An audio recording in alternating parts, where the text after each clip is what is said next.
You're listening to 4CRB's interviews and talkback series. Welcome to the studio, Supreme Court Judge David Ashton Lewis. Thank you, as always. It's good to see you, Colin, and thank you for having me. And to our listeners, thank you for listening.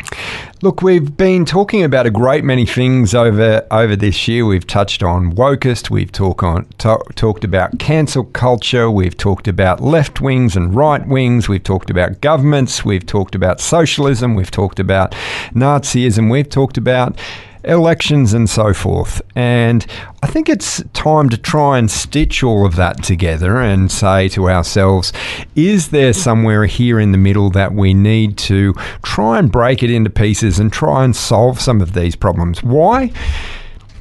One of the observations that has come to light is that you see with our politicians, and I won't mention who mentioned this to me recently, but we're so busy trying to please everybody else, stuck in the middle, stuck in the mud, that we're going nowhere fast. One of the comments I heard recently is that we've got to be very, very careful about how we deal with the e-bike solution, because parents have spent a lot of money and to give the kids these wonderful things, and if we do the wrong thing, we may upset some voters, and those people are the people who actually put us into government. What about doing the right thing? And the right thing is making sure that the population is safe, including those riding those bikes. Well, yesterday we had Ray Stevens in here speaking exactly on this topic. And yes, it's legitimate. But you've also hit on something really important. Until there is a strong refocusing by political members on that we do work for the country, we represent the people. And it doesn't help to say, but I'm Labor or I'm Liberal. You're all the same. You all do the same wrongs. You're all just concerned about one, getting the vote, getting into office and staying there. I'd like to see a lot more emphasis by politicians on, I've come into this not to be a full-time job, I'll do it for 3 or 6 years because I want to serve Australia. Whether I'm on the right or whether I'm on the left, I want to serve my country. And I don't think we see enough of that.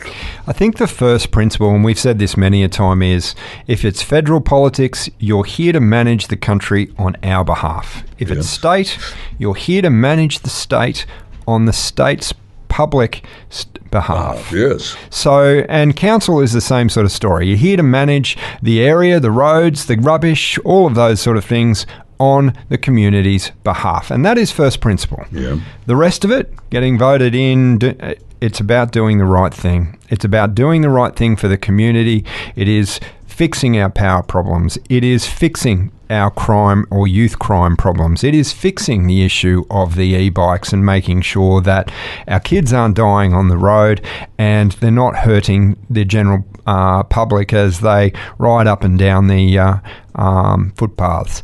These are the things that we put them in government for. These are the things that we want solved and fixed. And it's not going to be a buck pass. It's not going to be, but we've passed legislation and the judiciary won't do anything about it. Fix the damn problem. And that's the point.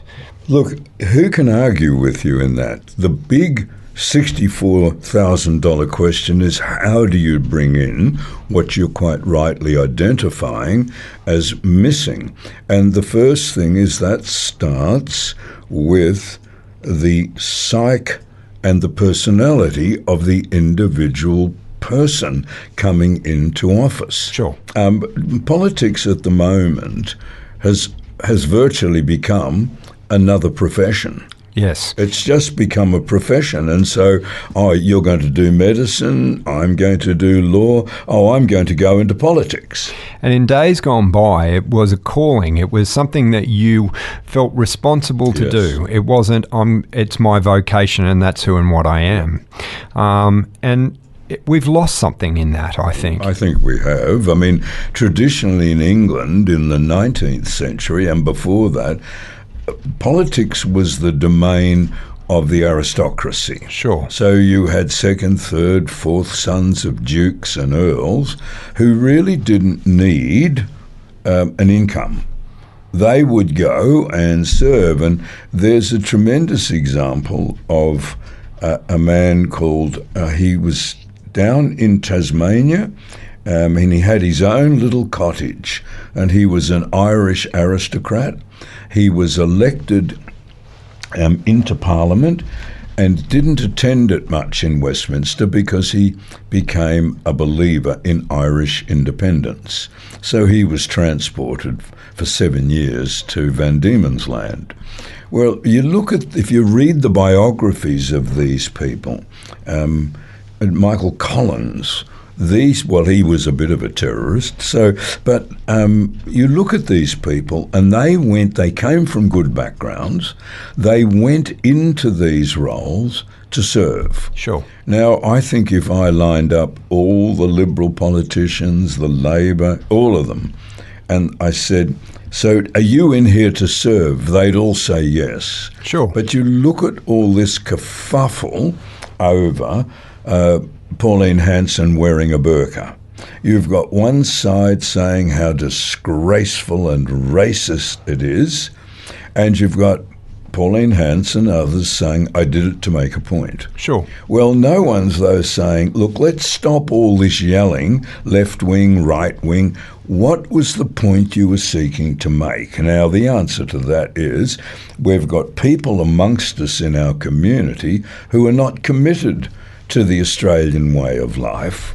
Well, all right, if you've got that, then find them, challenge them, and if they can't make a commitment, then ask them to leave. Even if they're a citizen, there's no home for you here. And isn't it funny, because you see all of if you turn down the television and do not listen to the commentary and look at the images, these are the things that end up the correct questions that need to be posed and the correct thinking around what's going on, as opposed to the yelling at the wind that we hear in the commentary from the media. That's a good way to put it, yelling at the wind.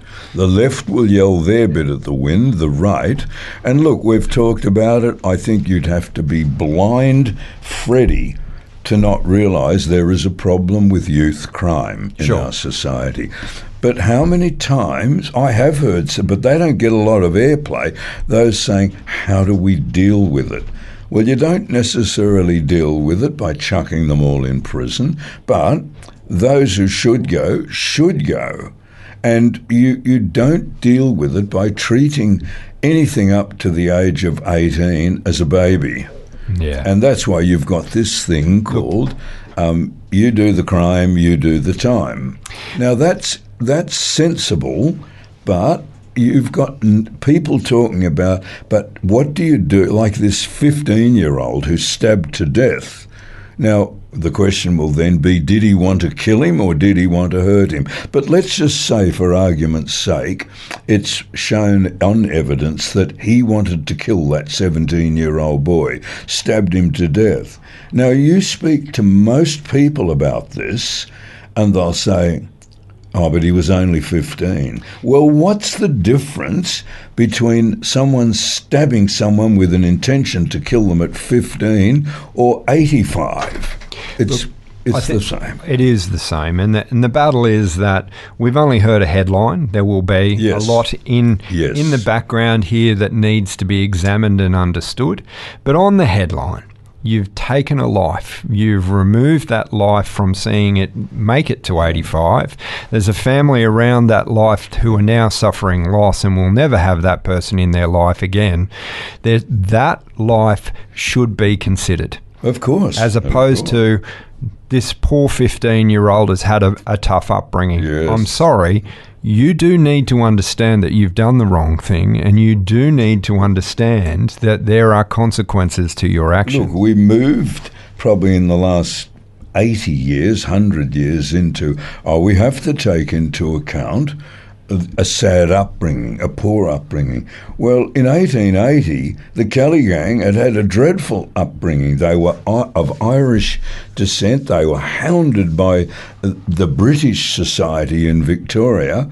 And sure, they went and became outlaws. Well, but no one thought about the life then, and we were the same human beings, about, what's it like being the children of an Irish convict in the state of Victoria, which is basically a British colony, and if you walk on the side of the British, well, you'll be very well accepted. Oh, and by the way, Kelly is an Irish name. The Irish of all, there was no consideration. Ned Kelly shot people dead. He was hanged.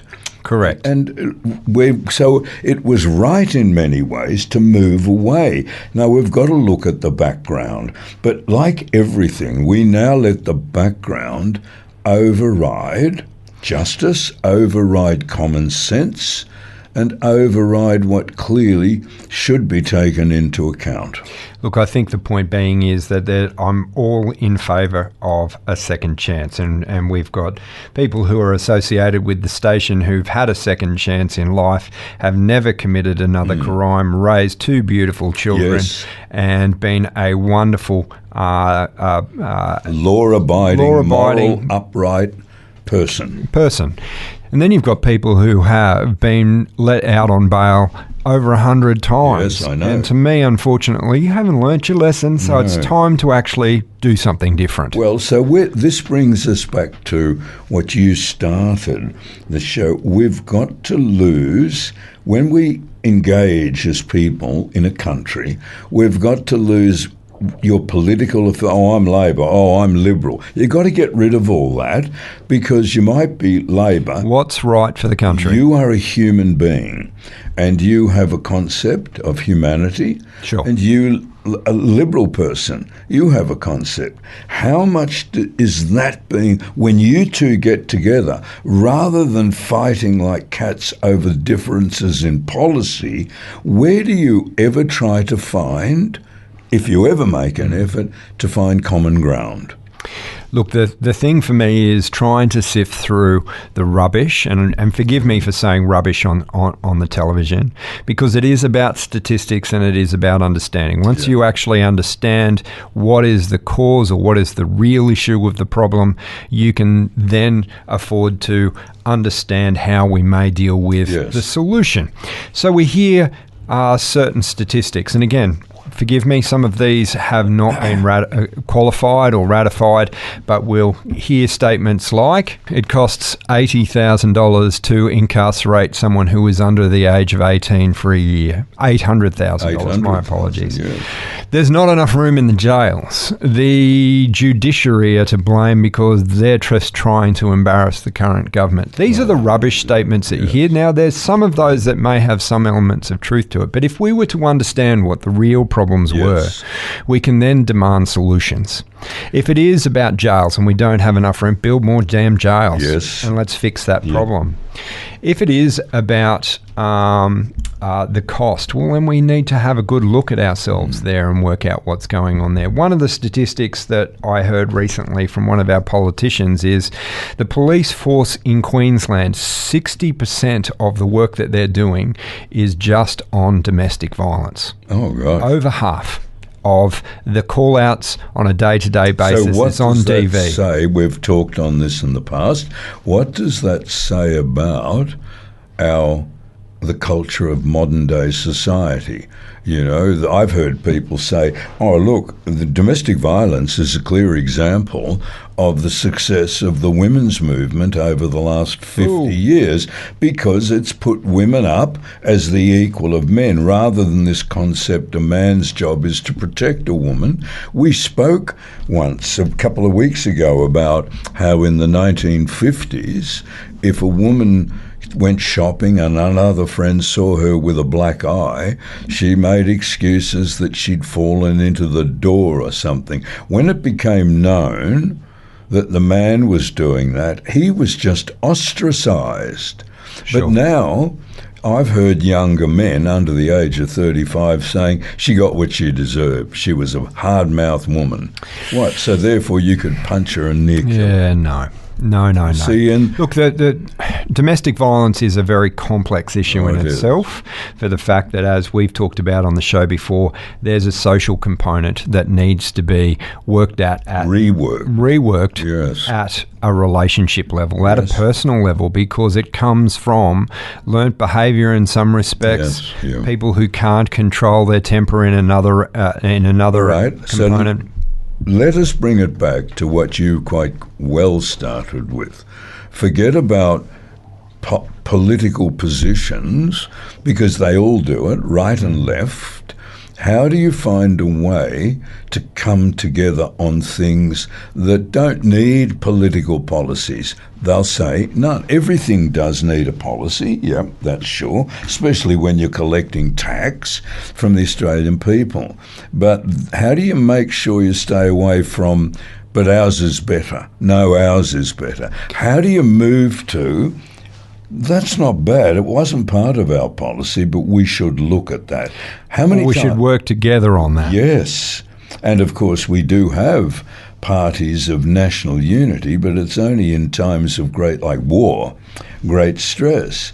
But I think we've got to move into these areas. Your policy is good. We haven't really said anything on that. We'll have a look at what you're saying. So, all wonderful words coming out of our mouths, David. Now let's move back into reality and actually look at exactly who and what we've got in politics. And again, you can't say that they do need to be remunerated. They do need to ensure that they can survive and feed their family just as much as you and I can.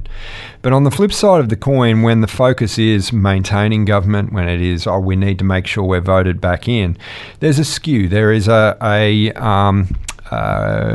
component of their job that means that they're not focusing on the greater good. No, and you've just again hit it. I agree. We don't live in the 19th century. Anyone can stand for politics now, pauper or prince. Sure. So there should be remuneration at a good level, because giving up 3 years or 6 or whatever to serve in the parliament or the parliaments should be recompensed. But how do we get them to stop thinking about the key you just said? How do we get them to stop thinking about being re-elected? How do we get someone to say, I have great faith in what our policy is and what we're doing? Now, if the Australian people don't share it, we will get voted out. And someone else, another party will come in. How do we get people and then politicians to think, I'm not interested in being re-elected. What I'm interested in is implementing policy of the X party that, having looked at everything else, I think it is the best. And we have taken bits and pieces, not afraid to say it. We have taken bits of our opponent's policy because it was good or is good. How do we get them to focus on that? Because maybe I'm a cynic, but I think they're mainly focused on keeping their job. Look, corruption has been part of politics since Roman times. I remember reading Is that corrupt? No, is it corruption? Well, whether you are making sure that you are looking after yourself first, maybe that isn't the definition of corrupt. Well, in one way, yes, and you're right. That was happening in the Roman Republic. Cicero wrote about it. Sure. In 45 to 46 BC about the terrible standard of politics. So the answer is that since that time, we still haven't found a solution. No. Are there breadcrumbs to a solution here? Because you've got to pour in the human spirit. You've got to pour in the human condition. Yes. And we all seem to want to get a leg up. We all want to move forward. We want to look after our families. We want to be successful. We want to be fulfilled. Well, nothing will make people more quickly come together on a unified ticket is if the Japanese are bombing Darwin and sailing up and down the east coast conflict. of Australia. A conflict where all of Australia is threatened It's not just the Liberal Party or the Labor Party. It's all you people. And so maybe we need a good bit of Chinese don't- warships coming down and look, sailing. isn't it funny when you do look at conflict, and it is a terrible thing to state, it is where the most progress is made. Yes. We progress medically, we progress technologically, we Because you've- progress socially, we because progress. you've got something more than just yourself or your party. You've got the security of the state. And I can't remember where I read it, Yes. but the statement was,